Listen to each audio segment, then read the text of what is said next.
Hey, you believers, non-believers, unaffiliated believers, sort of believers, and even you think I'm a believers, welcome. My non-university unstudents, welcome to the Uncensored Unprofessor. If you listen to the UU just a few times, you'll know I like to take a theme, frame it, and then unpack it, chew through it.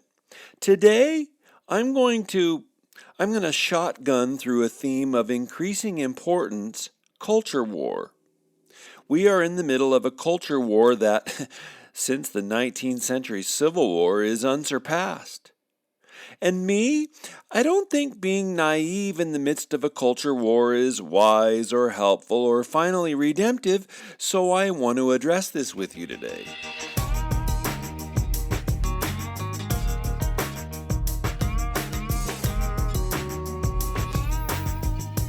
First, an analogy.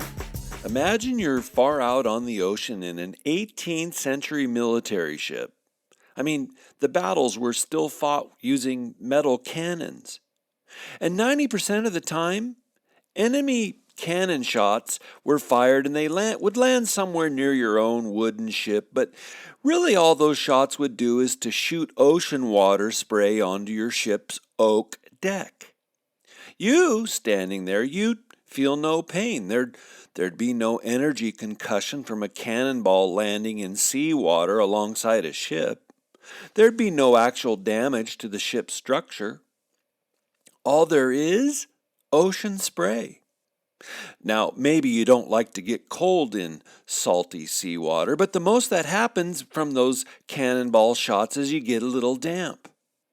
Today, 10 millions of Christians are watching progressive cancel culture, today's culture mulchers, and tens of millions of Christians are thinking, wow, that's too bad for Steven Crowder, or that stinks for Franklin Graham, or man, that's too bad for General Michael Flynn. Sorry he got taken out. Sorry they lost their jobs, but hey, it's not me. I'm keeping my head down, so I think I'm pretty safe. And you guys, those unwitting Christians, those good-natured Americans, are like Navy seamen recruits on the deck of an old wooden ship. The cannonball didn't hit their ship, and really they hardly got even wet when the cannonball splashed into the water some 75 yards off their port bow. So, no biggie. But shots are actually being fired. At first, those cannon shots are random. Enemy cannons are glad to inflict damage in any haphazard way, so the shots are lobbed here and there. Splish splash. Doesn't seem too dangerous. And again, sheesh, all the shots do is soak seawater on the ship's deck. No one's being killed yet. I want to give you an initial remark. Too many Christians, nay, even too many live and let live Americans, are naive about this new season. And to make sense of this, I'm going to frame this dynamic in the military phrase, disproportionate engagement. Disproportionate engagement is where one side in a war is far more aggressive, far more strategic, shrewd, far more intentional about their goals and aims than the other side, who are passive, assuming the best of the attackers, and again, naive about the actual state of affairs. I mean, we could just say one side's more willing to use actual violence, analogous to one Navy firing with cannons and the other Navy fighting with hand-thrown dirt clods, but I don't want us to only think in terms of actual physical violence. Because you see, strategy is at issue too. It's about the long term. It's about a decades-out battle plan that's been drawn up. America is under a strategic cultural assault. Queso sagrado. The church is under a strategic assault from the religious progressives. So today's disproportionate engagement, the religious progressives are far more strategic, aggressive, pugnacious, willing to be passive aggressive, willing to employ doublespeak, Equality Act. being more coordinated and goal-directed than the traditional liberals and conservatives, all combined. What do I mean? Well, let me offer some examples of an obvious strategy to silence and marginalize and cancel both traditional American society and Judeo-Christian culture, recognizing that there's significant overlap between those two. Here's one example. Not long ago, I watched a fairly famous TV family go on a religious progressive social media talk show. Now, let me be 100% fair. That family went with good intentions. They went for the sake of bridge building. I'm willing to bet even they went motivated by Christian love. And yet, they were entirely clueless about what was being done to them. While they were being gracious, they were being played. While they were conceding points for the sake of peace, they were being painted into a narrow corner. They went in with honesty and openness, but they had no idea what were the definitions of terms being rolled through on the show and how the use of those terms actually ended up making them, the Christian family, look like naive closet racists. Folks with hidden biases, people with a diseased mindset of racism, and all of that code terms inside critical race theory framing. There were terms about which they were entirely unprepared to think critically. What was going on there? Disproportionate engagement. The host knew what he was doing, understood the terms he was using, and even though he was smiling and his body language really was kind, he did not propose any solutions other than owning one's complicity in the hidden system, also known as recognizing one's own guilt for the hidden system. He didn't define any terms, even though the family didn't know what was going on. I mean, they played right into the hands of the progressive agenda. Disproportionate engagement. With goodwill, they nevertheless walked into the snare laid for them by the progressive agenda. They didn't realize that cannon shots were smashing into their starboard aft. Oh, you guys, it was so horrific to watch that my stomach got upset. And later that night, I had a long nightmare where an old boss of mine was manipulating me. I was back in high school in the dream, and he was manipulating me to say and do things that went against my conscience. The dream just wouldn't end.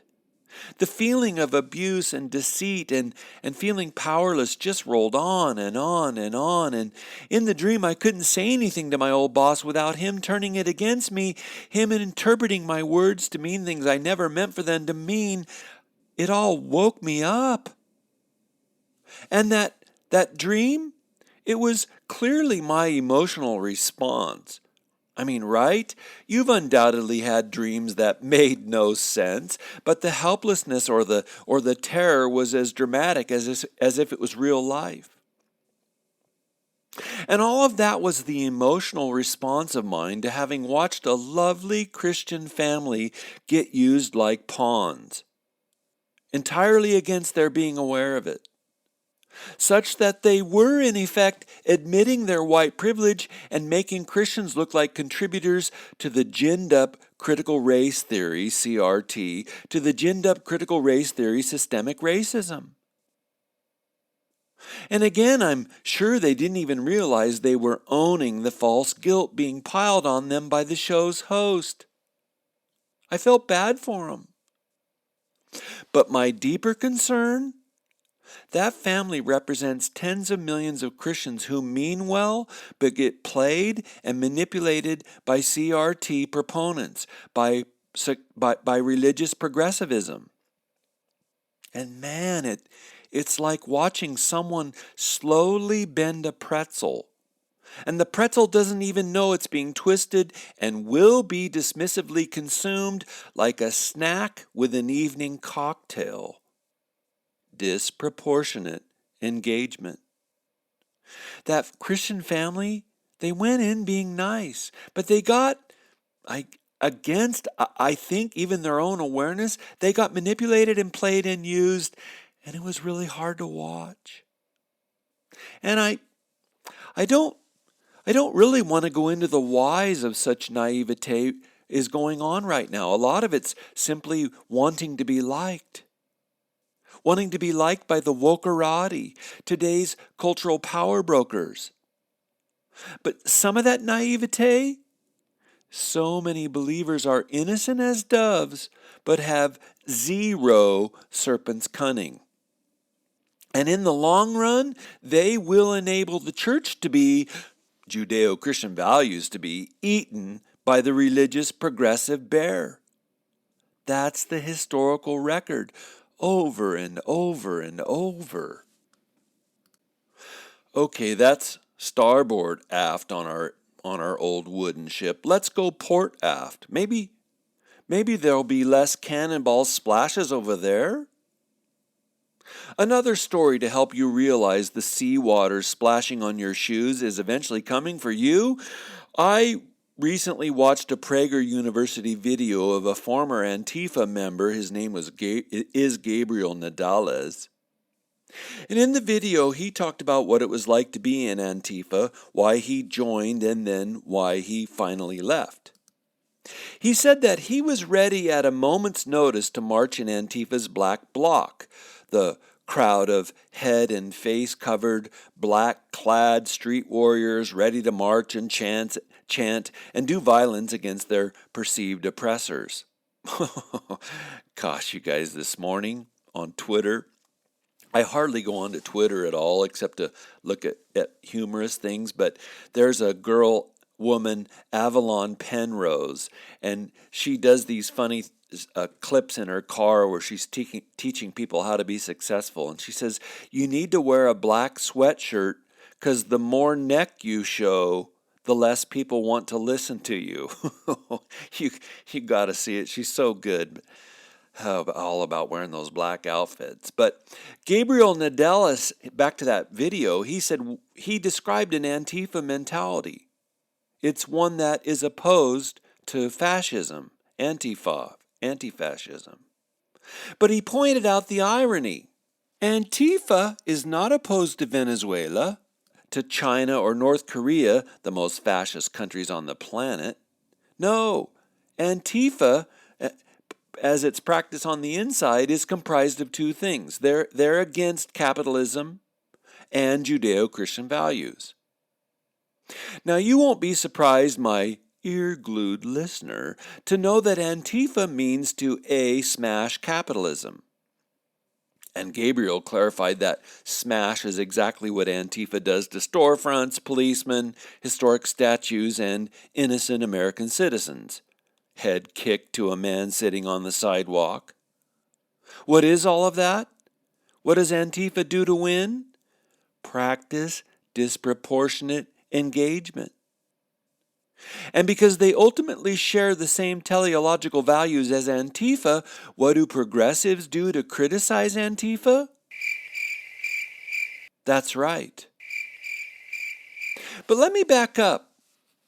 What does Antifa take as its enemies, its targets? Capitalism and Judeo-Christian values. That's what Gabriel said as a former member. Now, honestly, I think that's a pretty big set of targets. I mean, capitalism is the economic system of 98% of the world, and they want to end that? Yep.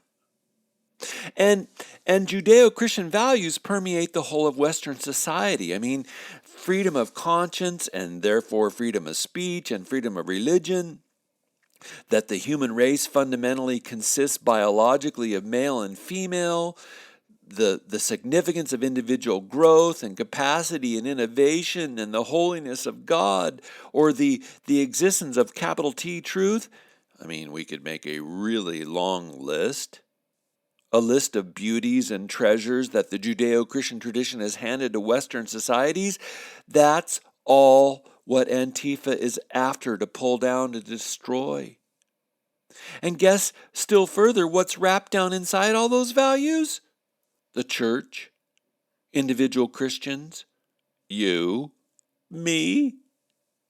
So the seawater that is splashing on my black Under Armour tennis shoes, it's coming for me. It looks like it's being aimed at the ship, but it's coming for me. Those salty water splashes are the splashes of a decided strategy. The cultural mulchers are now being open about their desires to destroy and remake Western society in their image. Ah, Ed, you're just being hyperbolic.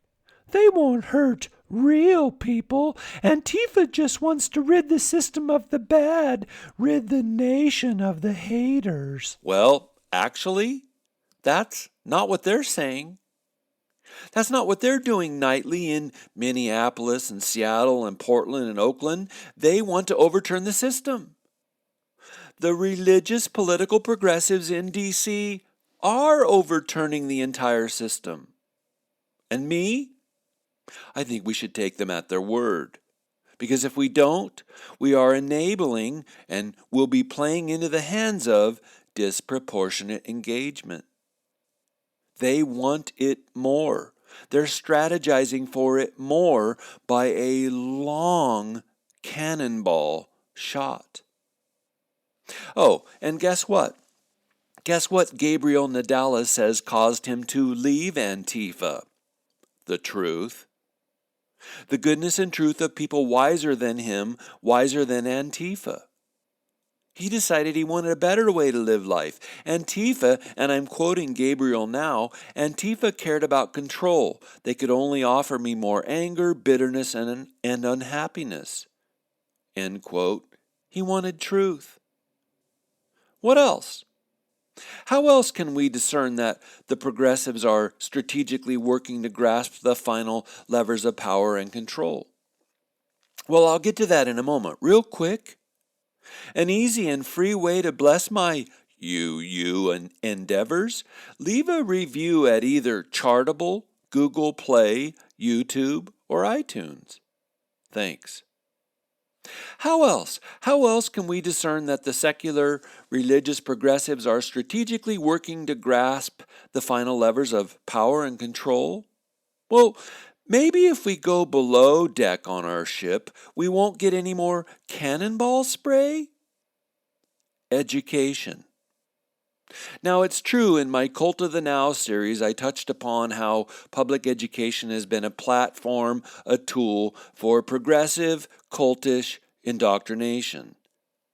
But man, it's more firmly ensconced than I thought even just 6 months ago. I mean, my PhD alma mater, Fuller Theological Seminary, they're no longer making the focus of their quarterly magazines the glory of Christ or the transformative mission of the gospel. Nope. Now, their focus, they're promoting social justice. The seminary now exists to train students in Marxist praxis and send out SJWs. In case you didn't know it, Jesus really came to train his disciples to battle for the sake of progressive Marxist justice. It's something to watch. And that's the graduate end of an ostensibly Christian education. And still that pales in comparison to secular and progressive public school curriculum. Author Heather McDonald says we all live on a college campus now. What does she mean by that? Well, she means that the progressive values of a secular college campus now pervade the entire American landscape. Disproportionate engagement. Education used to be a covert means of social transformation, but today it is out in the open, proud, unabashed. And the permeating effects of the colleges are present not just through the ubiquitous aggrieved victimologies. Hey, stop correcting my workplace spelling. You're hurting my feelings. How dare you call me a woman, you cisgendered bovine? The permeating effects of the colleges are present not merely through the aggrieved victimologies we daily see on social media. It's really a mood that is taught from kindergarten through high school. But we all live on a secular college campus because things like the transgender agenda, that male or female or transsexual, are all merely chosen social constructions. But also critical race theory, injustice. All of that now pervades our entire justice system. It's pervading the values of business corporations and institutions across the country. We all live on a college campus now. And it used to be that the things taught at college were, well, mostly taught at college. Today, they're taught in high school, junior high, and elementary school. The United States began as we know it with the Declaration of Independence? Nuh-uh, no way. The USA really began when the first slaves were brought to America. That's the college progressive redirect. Or today, if you're white, again, a category that is intentionally ambiguous, hearkening to Princeton information philosopher Harry Frankfurt's definition of bullshite. If you're white, bullshite, right? Intentionally vague words used to obfuscate the truth for the sake of gaining allegiance or power. If you're white, no matter whether you've committed racist actions or when you were born, or no matter whether your ancestors were even in the United States when slavery was being practiced, if you are white, you are guilty of racism. Casting it so broad and so ambiguously is disproportionate engagement. And that lie is being taught from elementary to university graduate levels across the nation. I mean, the public school curriculum, it positively teaches students to be ever on the lookout for incidents of implicit bias. A phrase itself so ambiguous that the minute you hear it, your gobshite alarm system should be shining bright red. For instance, Buffalo, New York. Christopher Rufo writes that, quote, during 2020, Fatima Morell, in her role as director of the Office of Culturally and Linguistically Responsive Initiatives, which that's also known as diversitive SAR. I mean, gosh, there's talk about a double speaky title, right? Office of Culturally and Linguistically Responsive Initiatives. Double speaky. That office created a new curriculum in Buffalo promoting Black Lives Matter in the classroom and anti-racist training programs for teachers. According to one veteran Buffalo teacher who requested anonymity, Fatima's training programs have pushed radical politics and, in practice, become a series of scoldings, guilt trips, and demands to demean oneself simply to make another feel empowered. And teachers have to submit to those manipulative mind games and express support for Fatima Morell's left-wing politics, or they risk professional retaliation. Rufo goes on to write that in kindergarten, teachers ask students to compare their skin color with an arrangement of crayons and then watch a video that dramatizes dead black children speaking to them from beyond the grave about the dangers of being killed by racist police and state-sanctioned violence. End quote. Man, no manipulation there.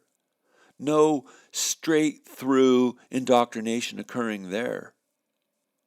But back to the article. Rufo says that by 5th grade, students are taught that America has created a school-to-grave pipeline for black children and that, as adults, 1 million black people are locked in cages. 5th graders are learning that in Buffalo, and I bet that's not atypical.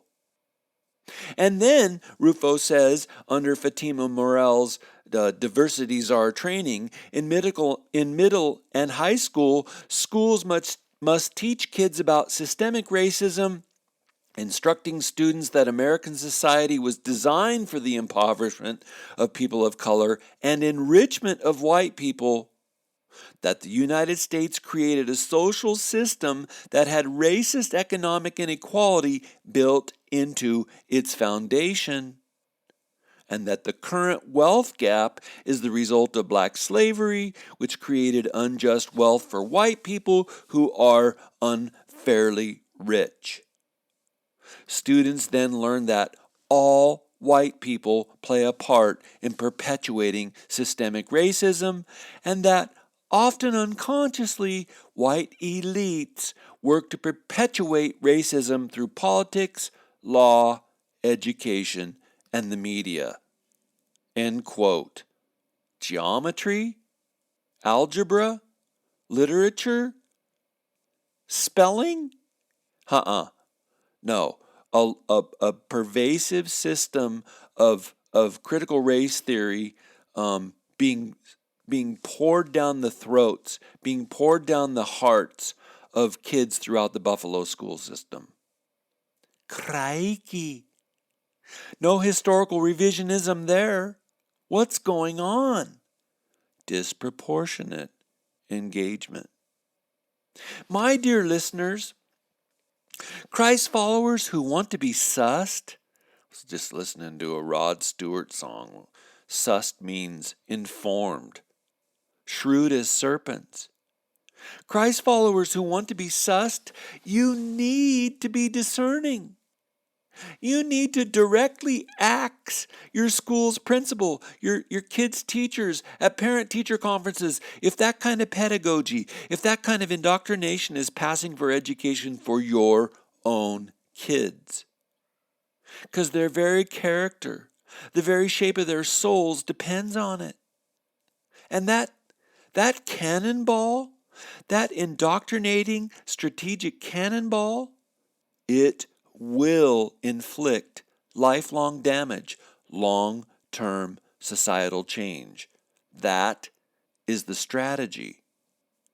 I mean, change today is great in the minds of religious progressives, but long-term goal, what will this mean in 20 to 30 years? That is the cause for a kind of delirious excitement among the progressive wokerati.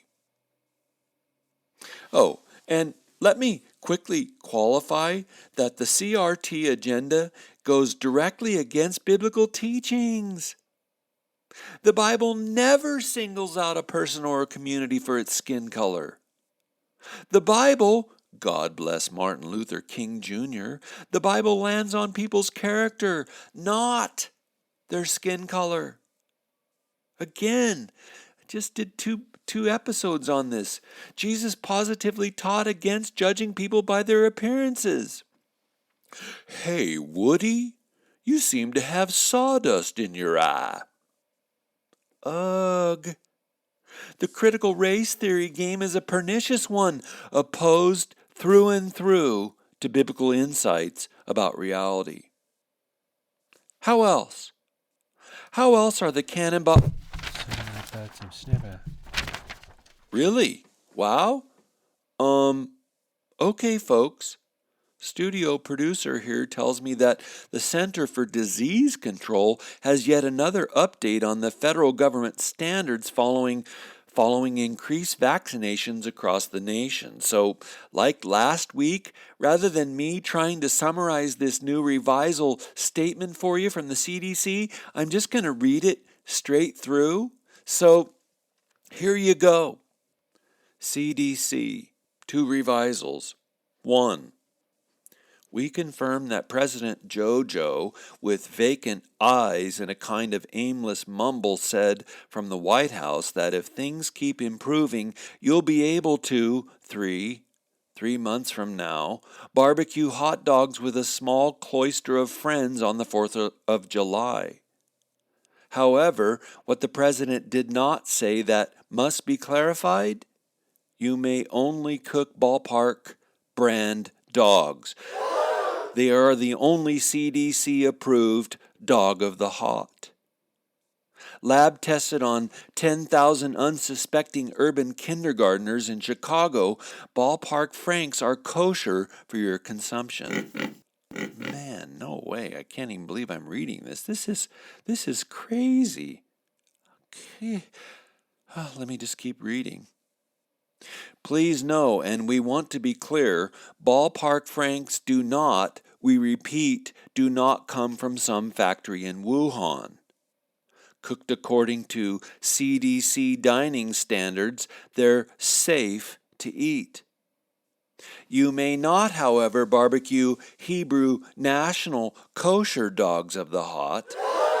Hebrew National is a Jewish company, and as we all know, Jews come from Israel, and Israel is evil because Ilhan Omar says so.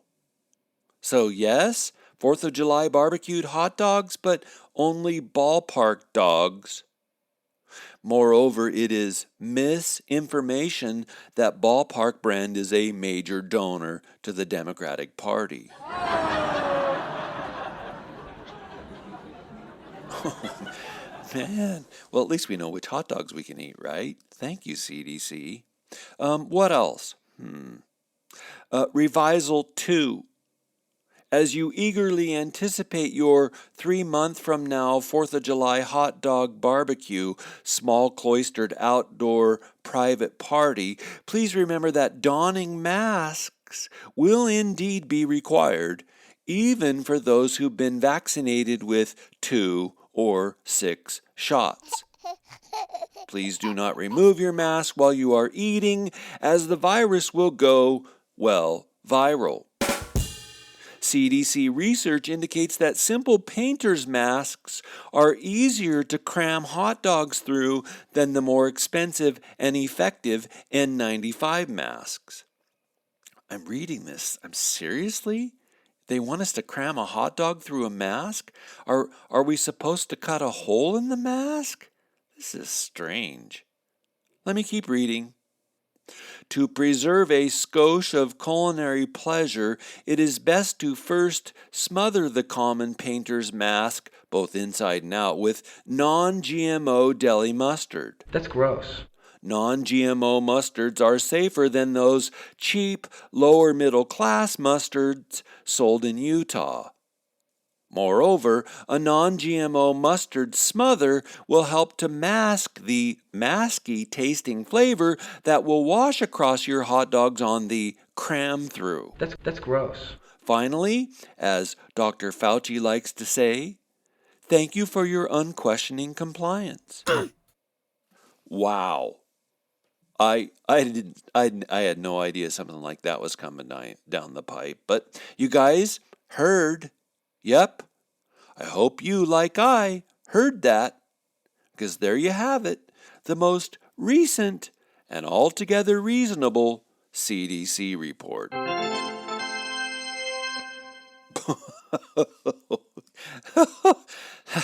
That's about how much sense it all makes. Facebook shares, copying the URL of a post to your Twitter feed. Those are delicious ways to help me promote the UU.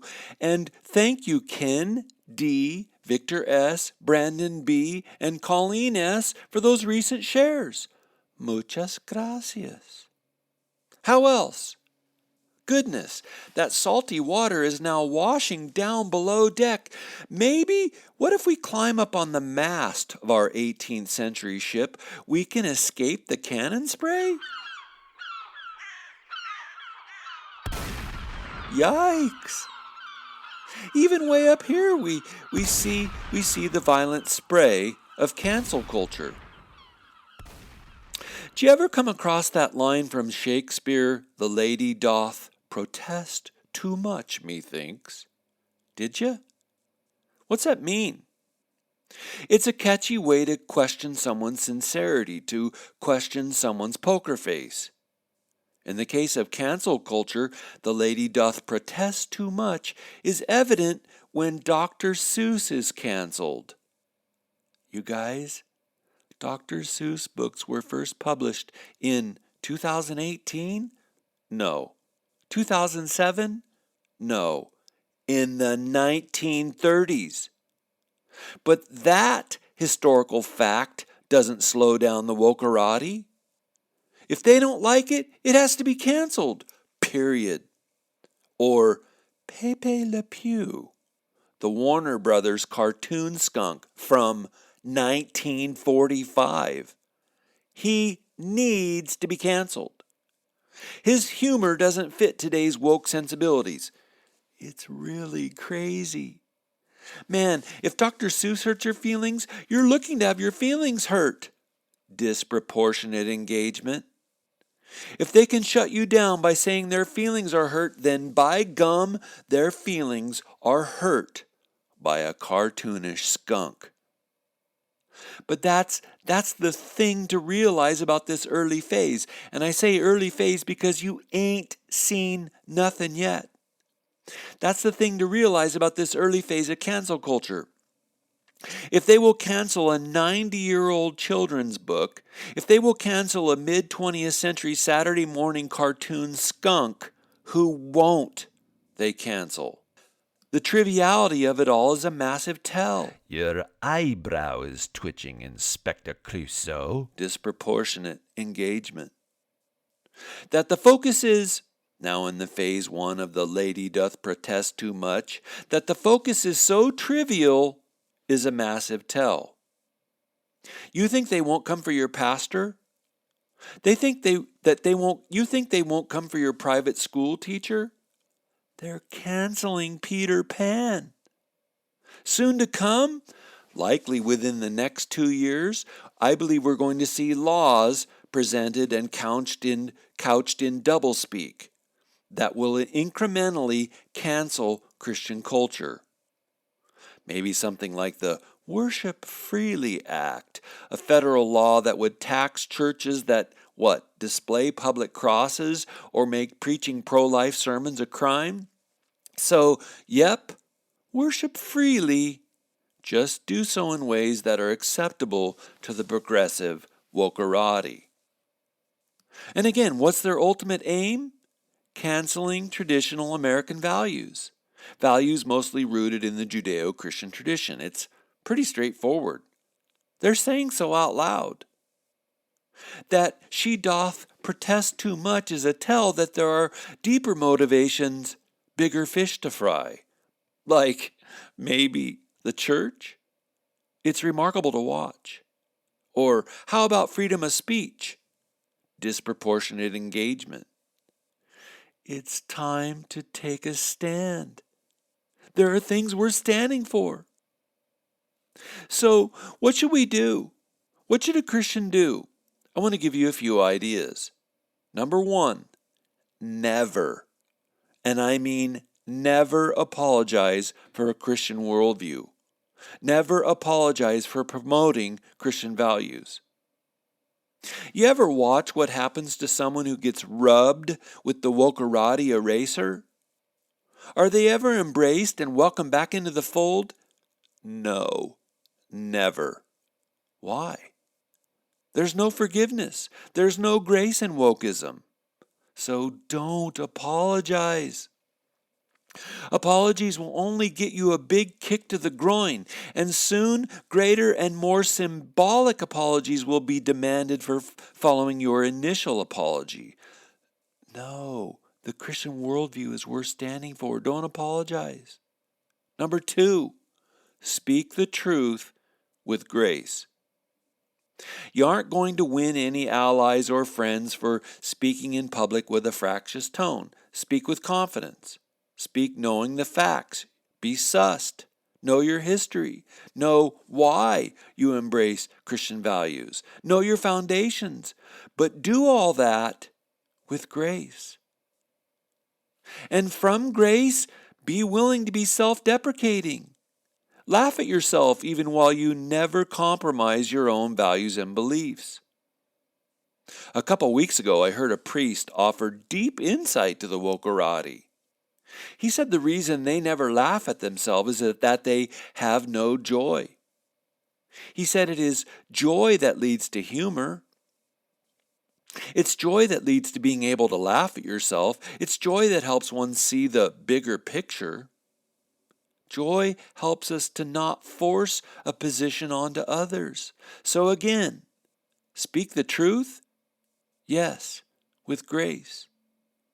Number 3, pray for your enemies.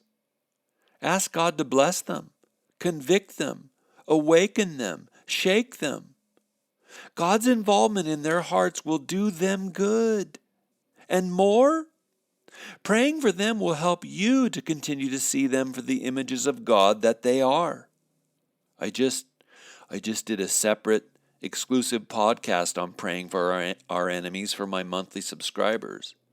And as I did the research for that, I realized it's fascinating how in the Sermon on the Mount, Jesus never taught that we lay down in the fetal position while our enemies kick the dog do out of us. Nope. Jesus taught that we respect their personal moral agency, all the while we take a peaceful stand for our own personal moral agency. Pray for those who attack you and ask God for strength. Number 4, gather together with other believers. Encourage one another, pray for one another, strategize. Help one another find ways out. Help one another find new jobs, new resources, new avenues, schools. We were not called to follow Christ on our own. We were never called to be salt and light by our lonesome. Gather together. Again, you guys, as I wrap this up, beware. Beware of disproportionate engagement. If you feel like you're being played, it's time to stop and practice discernment. Assess, pray, share wisdom, discern. And realize that while it's only seawater splashing on your shoes now, it'll be cannonballs smashing into your wooden boat not long from now. Probably soon. Thank you so much for listening. It's a privilege and a pleasure to have you with me. Please go now, everyone, and turn your beautiful God-given brains on.